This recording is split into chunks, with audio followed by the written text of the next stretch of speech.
Hello and welcome to this episode of Speak PR. My name is Jim James, and this is the podcast for anyone that has value locked up in an organization and they're trying to share that by using some low cost and some effective communications tools. I've been running a public relations firm for over 25 years and I've been an entrepreneur on 3 continents.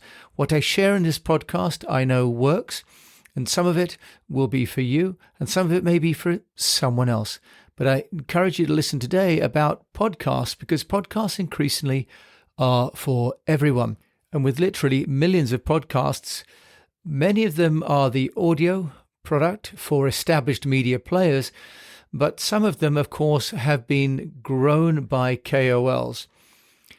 The statistics show that podcasts are becoming one of the best ways to position yourself as an authority figure and to get your message out one-on-one. So let's look at podcasting, because we are looking at this for a client of ours who is expanding internationally. Now, we are working with them on the traditional media relations, but it occurred to me that podcasting now is a brilliant platform to have in-depth conversations. On average, an article that appears in a newspaper or trade press may only be 500 to 800 words long, unless we're lucky. But a podcast of 10 to 20 minutes could be 1 to 2,000 words, okay? But also, we can build a character, we can build empathy, we can build a sense of the personality behind the brand, which is impossible really with an article that's written by a journalist. So I'm recommending to my clients that we get them on some dedicated trade podcasts. Now, the benefit of doing a podcast is that we can position our client as an authority figure, but we can also get legacy content. We've talked about that on more than one occasion now, that we've got content that lasts. So let's just look at how we can do that. If it's you and you've got something to say, what I'm going to share with you on this podcast is how you could become a guest on podcasts. Or if you are running a podcast, how do you get guests, which increasingly becomes the problem once we've used up the initial network that we might have. Now, why podcasting? Well, podcasting now has reached a number of over 88 million listeners in America alone. The view is that in America, which is still one of the largest markets, with 35% of all people saying they listen to podcasts, that by 2023, over 160 million, in other words, half of the population of America will be listening to podcasts. Now, in South Korea, 53% say they already do listen to podcasts, according to the Reuters Institute Digital News Report of 2019. In the UK, it's only 21%. In France, it's 25%. The point is that it is becoming mainstream for everybody. Of course, if you're listening to this, then you're a podcast listener and you know what we're talking about. So podcasting as a medium is here to stay. Over 1 million podcasts. Now, we know that there are many, many podcasts that never get off the ground, but some of them are becoming media entities and media channels in their own right. So how do we go about finding the right podcasts for our clients? In this particular case, we're looking at B2B, and this is a manufacturing client. So what we've done is we've gone online and we've found, through looking at Spotify and Apple, which are 2 of the main platforms for podcasts, which are the leading podcasts. Of course, in this particular niche, there are not that many.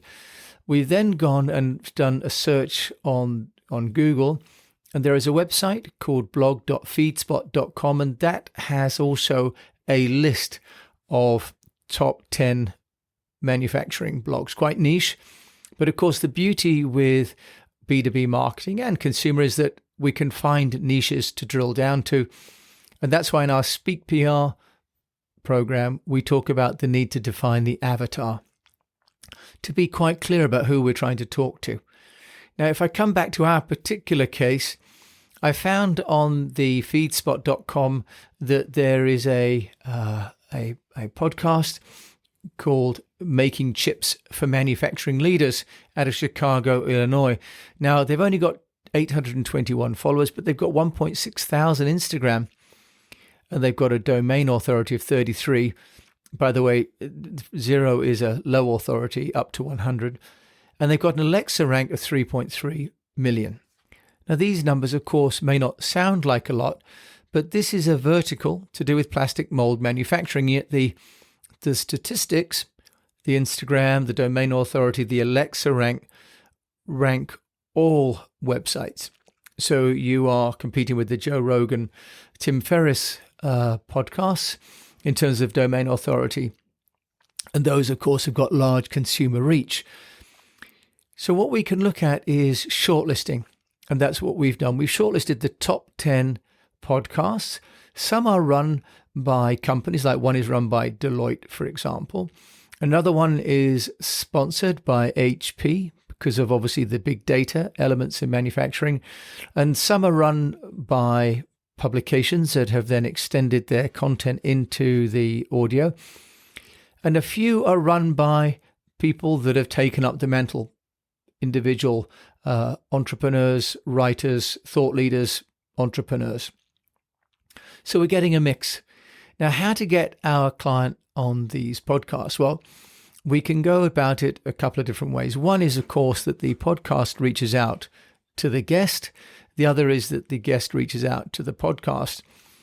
More likely, because our client currently isn't known as an authority in the podcast world, that we have to reach out to these potential podcasts.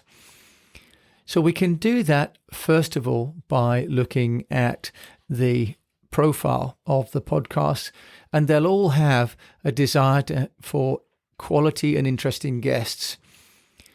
So they'll have on their own podcast pages the contact details. Many of them are using a platform like Libsyn, and also with Buzzsprout has links to their LinkedIn and their Twitter and their Facebook and so on. So not so difficult, actually, because the whole goal of these podcasters is to be found. But what these podcasters are also looking for is a new audience themselves. As one podcast I heard explained it, really, these podcasters are looking for other podcasters to connect the audiences together. And as I shared about the impact of algorithms on platforms like Facebook, the search engines are giving us the information and the websites and the podcasts that we're already looking at. So if we're trying to break into a new market, if you like to hop across the fence into another field, then we're going to need to proactively reach out and get into these other podcasts, because they'll have their own listeners, they'll have their own community that may not be finding or being served our content. So we want to demonstrate that we've got a following. Now, of course, currently our client doesn't have a following, but they do have a website, they have a Twitter, they have a LinkedIn, they have their own followers, but just not in the audio world. So what we've got to do is to help demonstrate the value our client can bring in terms of thought leadership and content, but also package their community so that it'll be interesting to the podcast hosts. Now, why are we going to do this? We're going to do this for a couple of reasons, of course. One is that we get to position our client as an authority.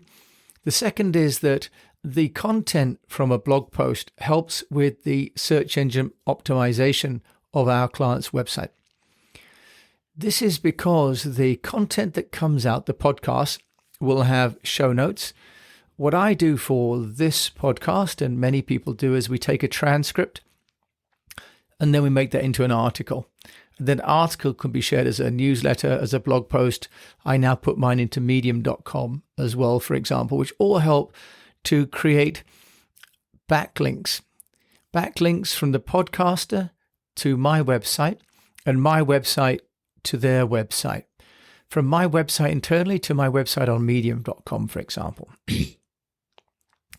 Now, the secondary function, of course, is that most podcasts are syndicated.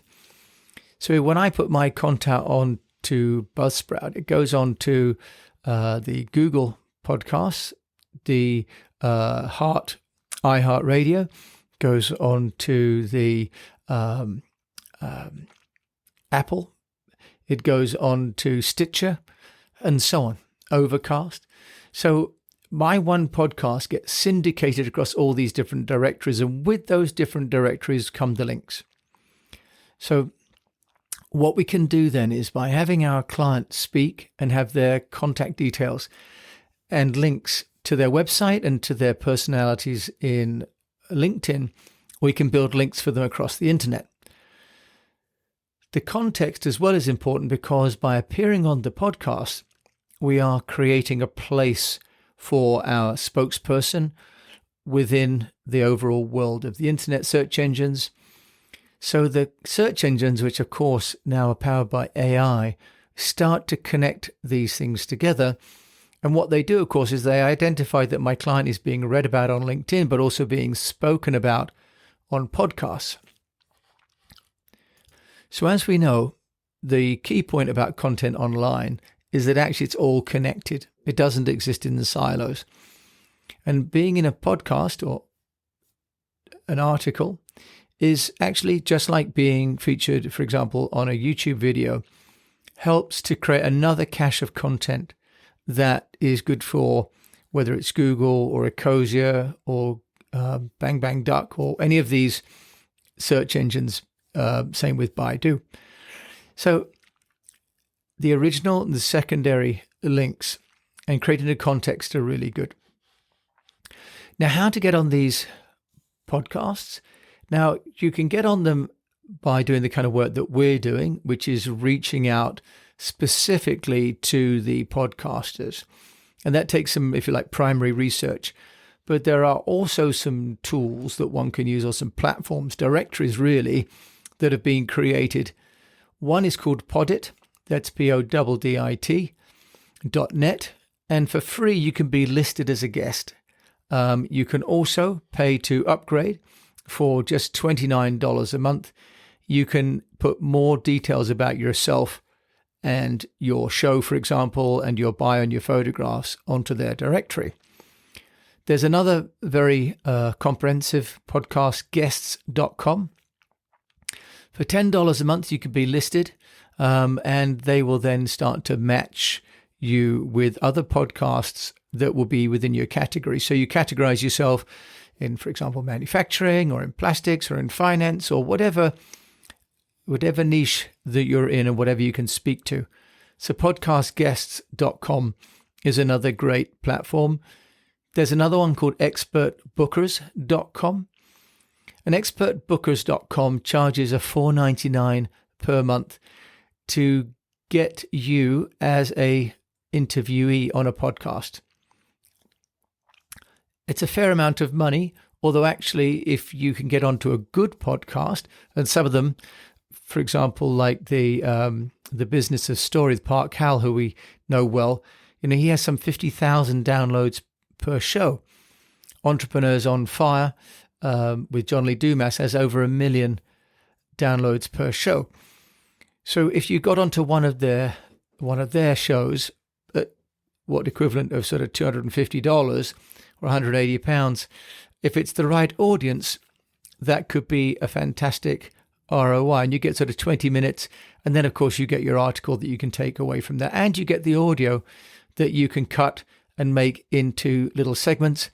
You can use a platform like Lately, trylately.com, for example, which enables you to make audiograms and retweet those. So in the Speak PR methodology, we talk about storify, personalize, amplify, engage, and to know. Podcasts are part of the engage. They're part of the content creation and, of course, amplification. But creating audio, creating MP3 and MP4 of you, your story, how you make your clients into heroes, is an indispensable and increasingly possible medium. You can do it yourself. You can do it with platforms. You can go to people that already have podcasts rather than creating your own. And I can tell you, creating podcasts takes a lot of time and effort, but there's some costs attached to it as well. as indeed is the challenge of finding people to listen to you. So work to leverage the existing podcast network that's out there already would be my advice, at least to start with. And that's what we're doing for our client. It will complement the traditional media relations work that we're doing, the LinkedIn profile raising that we're doing, and the virtual trade show attendance work that we're doing for this client. So podcasting is great. There are over 1 million shows, so plenty to choose from. This key really is to look at the avatar. Who do you want to talk to? And from that, then you can use the tools, the search engines, to find out where they are. And then you can either reach out directly or use 1 or 2 or 3 of these platforms to help you to find them. And more importantly, then to become a guest. The preparation for being a guest is a whole new chapter, and I will tackle that on another episode of Speak PR. So for this episode, I hope that this has been useful for you. I'm a big fan of podcasting. I think more and more people are. So thank you for listening. And if you've enjoyed it, please rate it. You can also come to the eastwestpr.com website to get our newsletter. My name is Jim James. So until we do come together again, I wish you the best of health, a profitable business, and that you become a guest on a podcast and share with me the show.